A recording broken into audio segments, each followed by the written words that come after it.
Hey everyone, thanks again for joining me on another episode of the Adult Autism with Spectrum of Uniqueness podcast. Well, today's episode is one that I think a lot of people have wondered about, but maybe don't want to spend a lot of time thinking about. And it's this question: what if I'm not autistic? And I don't mean that in a, like a casual passing way. I mean, after you've spent time really thinking about it, maybe even becoming convinced that you are autistic, and then something happens that pulls the rug out from under everything you thought you understood about yourself. Well, let me paint a picture that might feel familiar. At some point, you start noticing things about yourself. Maybe you've always felt a little different socially. Maybe you've had special interests that you do deep dives into, or perhaps you replay conversations in your head, or feel drained being around people. Then you come across a TikTok video or a YouTube short, and someone's talking about autism, and they're describing their experiences, and something clicks. Actually, a lot of things click. You think, wait, that sounds like me. So you watch another video and another. And then you start reading articles, maybe taking a few online quizzes, scrolling through comment sections where people are saying, yeah, I can totally relate to that. And you think to yourself, well, that's me too. And over time, this idea starts to take shape.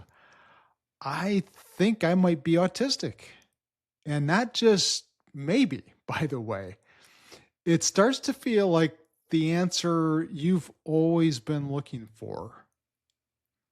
And you know what? There's probably a big sense of relief, I would guess, and maybe even a validation that comes along with that. It's like you finally have a framework that explains things that never quite made sense before. Why certain situations feel harder for you, why you think the way that you do, why you've had the experiences that you've had. And once that framework is in place, it's very natural to start organizing your identity around it. Have you ever heard the saying, oh, she looks at everything through rose colored glasses? Well, the same thing can apply here. You might start looking at all your experiences through a set of autism glasses to not only help you make sense of things, but to use that as proof to confirm your identity as an autistic person. So you're probably feeling confident that you're autistic, but the cherry on the top would be getting an official confirmation from a psychologist, a diagnosis. So you take the next step. You schedule an evaluation, and the day finally comes. And you go through the process, the interviews, the questionnaires, maybe standardized testing. And you're probably a little nervous, but also expecting that this is going to confirm what you've already come to believe. And then you sit down with a psychologist to go over the test results, and they say something like, well, there's not enough evidence here for me to diagnose you with autism. And in that moment, it hits you like a ton of bricks, and that the identity you built around this just shatters. I mean, imagine what that would feel like if that were you. Maybe that was you if you've gone through a psychological evaluation. That moment can hit really hard, not just because it's unexpected, but because of everything tied up into it. It's not just a clinical opinion. It feels like a contradiction of something you'd come to feel pretty certain about. And a lot of people in that situation don't just feel surprised. They feel confused. They feel frustrated. And it's totally understandable why they'd feel upset. And of course, there's often this immediate question, and I've heard this a lot. How can that be? Everything I've read, everything I've related to, it all pointed to autism. What's important to understand is that this situation is actually more common than people realize. And there are some very understandable reasons why people end up here. I think one of the biggest is that a lot of the content out there about autism is designed to be relatable. It's short, it's simplified, and it highlights experiences that resonate with a lot of people, to be honest. So when someone says things like on a video or something, do you feel drained after interacting with people? Do you spend a lot of time with special interests? Do you sometimes feel like you don't quite fit in?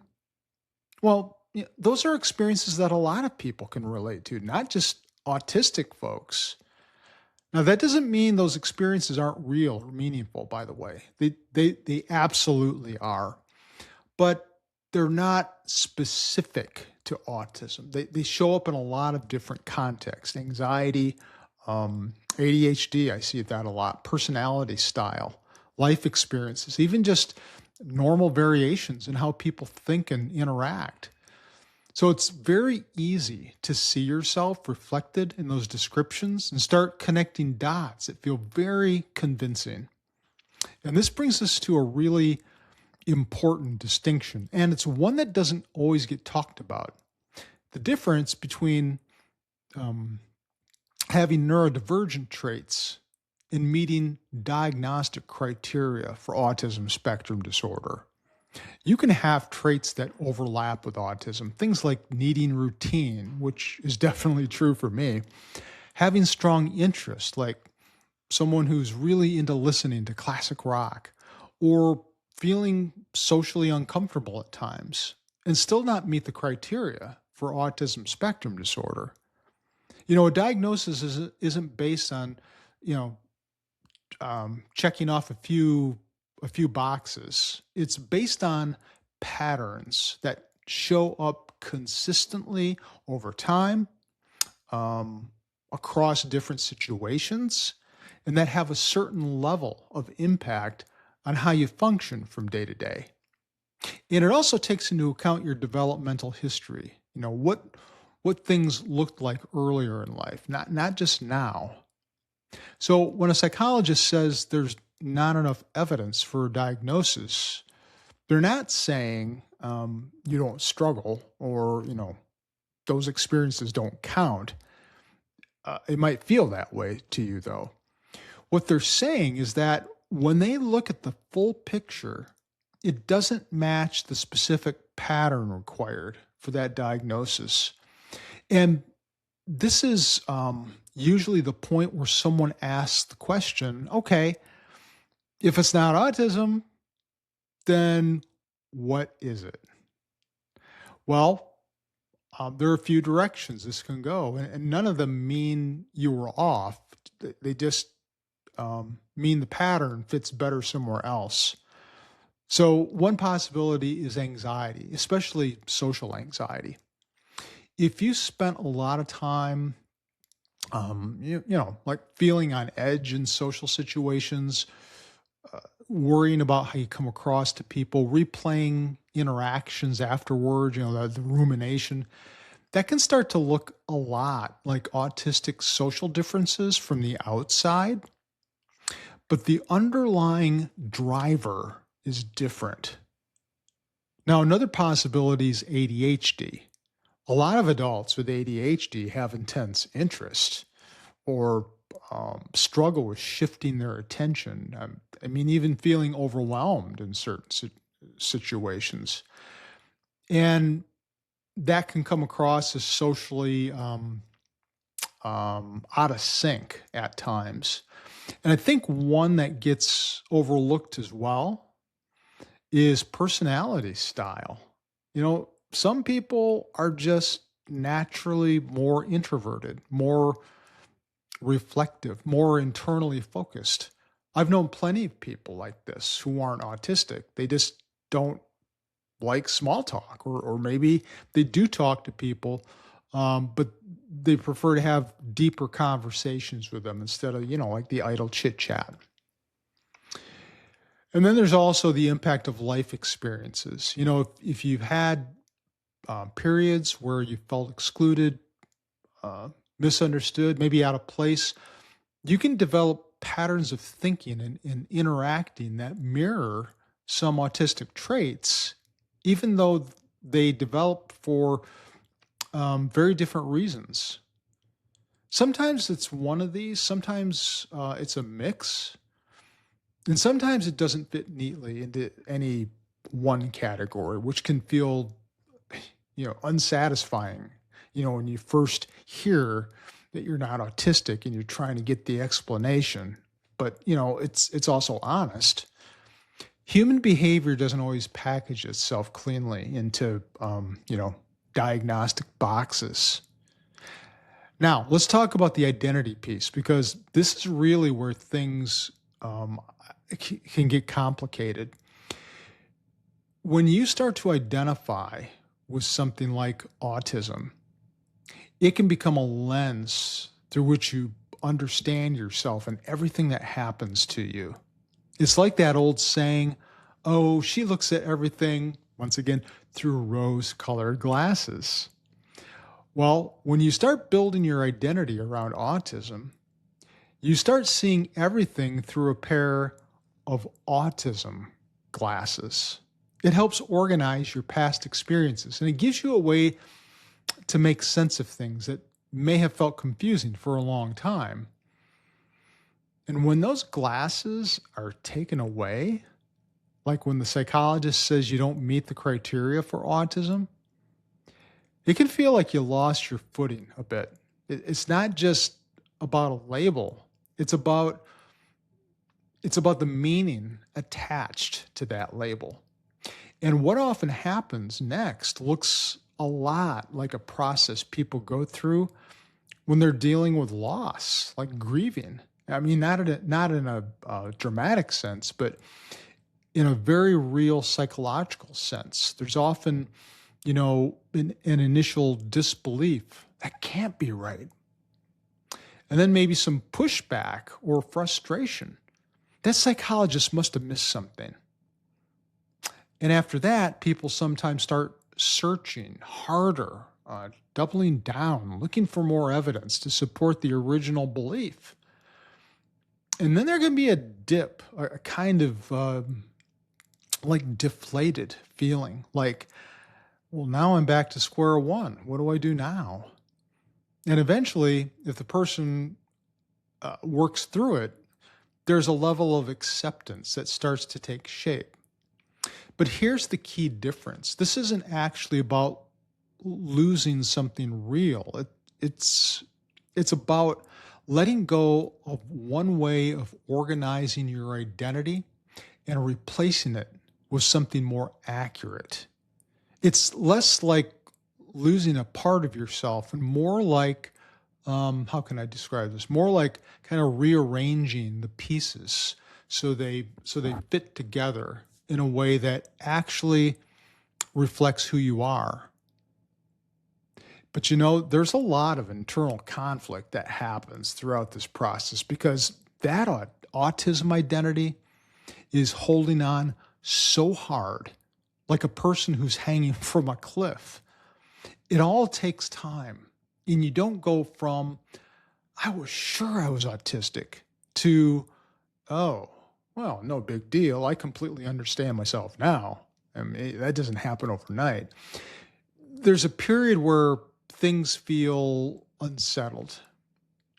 It's not a bad place to be. It's actually where a lot of meaningful self-understanding starts to develop, but it's not an easy thing to go through when it happens. Now, from the psychologist side of things, this is a situation that comes up on occasion. And people come in thinking they're autistic, and Sometimes that's based heavily on what they've seen or heard online, like I was talking about before. And again, there's nothing wrong with that. It's a starting point for people trying to understand themselves. But over time, psychologists learn that a person's initial impressions don't always tell the whole story. So when someone says, "I think I'm autistic," the psychologist isn't just taking that at face value or trying to confirm it. They're kind of stepping back and asking a broader set of questions. They're looking for things like patterns, like I was talking about before, consistency and how people behave, developmental indicators, and something called functional impact, which is a fancy way of saying the extent to which their behaviors have a negative impact on things like school, work, relationships, that kind of stuff. So this can come across as skepticism to a client, which probably doesn't feel very good. But, it's really about trying to get an objective picture of a person. The goal for a psychologist isn't to validate a specific conclusion, especially if a person has this preformed conclusion, which is what some clients assume is going to happen. But it's to arrive at the most accurate understanding possible, because that's what actually helps clients in the long run. An accurate understanding leads to better recommendations, better strategies, and a clearer path forward.